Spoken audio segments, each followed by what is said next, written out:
From last week's white ball video where I went through weight loss and weight gain over a 7-day period, this one we're going to look at training for fat loss and just simplify it further, so building on from last week's video. So, two priorities I want to discuss, really simple. Priority one is building lean tissue, okay? If we build lean tissue, which is muscle tissue, metabolically active tissue, we increase our basal metabolic rate, so we daily burn more calories doing absolutely nothing. Statistics say that a pound of muscle burns on average 50 calories a day. Now, I'm not saying it's exactly 50, but it's in that region, okay? So if you put on 5 pounds of muscle across your body, remember, a pound of muscle is the size of a large strawberry. That's not that noticeable. You know, you're potentially going to burn an extra 250 calories a day not doing anything. That's just moving around, okay?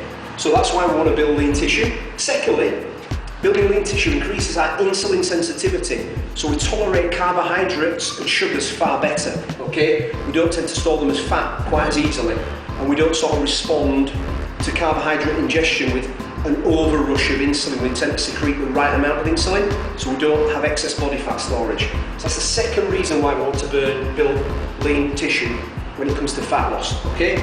How do we do that? Obviously through strength training, which can be lifting weights, kettlebells, body weight training. The key to that is progressive training, so we want to overload the muscles constantly to make sure it's forced to adapt, grow stronger, and increase in cellular size, okay? Also as well, when it comes to building lean tissue, we have to take in enough energy to sustain and maintain the muscle tissue we're actually trying to accrue through the strength training. So, you know, based on your pounds of body weight, we would look anywhere in the region of 12 to 14 times your body weight.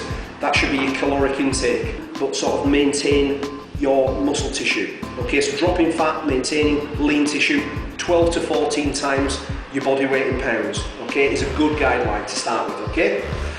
Priority two is overall energy balance, which we talked about last week, but going a bit further into it, today we're looking at the actual expenditure side, okay? So what we want to do is, rather than constantly keep cutting calories to burn body fat, we want to increase the output of energy, okay? Because we don't want to starve ourselves and slow down thyroid production and everything else. So we want to look at things over a week like interval training, low intensity steady state training, metabolic circuits, and strongman style training. So interval training is basically all out short bursts, very short recovery. You might have heard of Tabata training, which is 20 seconds of all out, 10 seconds of recovery, 20 seconds again, for an example of 4-minute round. So that is an example of interval training, but there are other protocols, 40 seconds of work, 40 seconds of rest.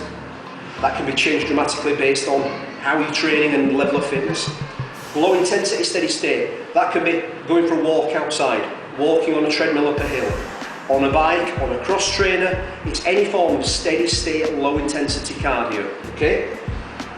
The calorie burn off of that is going to be significantly less than it is with some of the other ones, but you're not going to suffer from overtraining as quickly if you're doing lots and lots of strength training. So there is a place for that, but should you be doing it every day, it should be mixed in with the other ones. Metabolic circuits, that is an example of a deadlift followed by a squat, followed by some rowing, followed by some pressing, basically moving from exercise to exercise using different muscle groups in a circuit style. High energy cost, burns lots of calories, and the benefit of that, alongside the intervals and the strongman training, is that it elevates the metabolic rate through something called EPOC, which is, you know, post-oxidative consumption. So you're burning calories after you finish training at an elevated rate. That's why those three is so effective. Lastly, strongman training, pushing sleds like a prowler, dragging heavy things, dragging sleds, farmer's walk, walking with heavy objects. You know, they are really, really good forms of training for fat loss because they preserve lean tissue, they're very short in duration, but they are very intense if you use the right loading parameters. So, hope that makes it a little bit simpler for you, leading on from last week's. I'll follow on again next week. Hope that helps.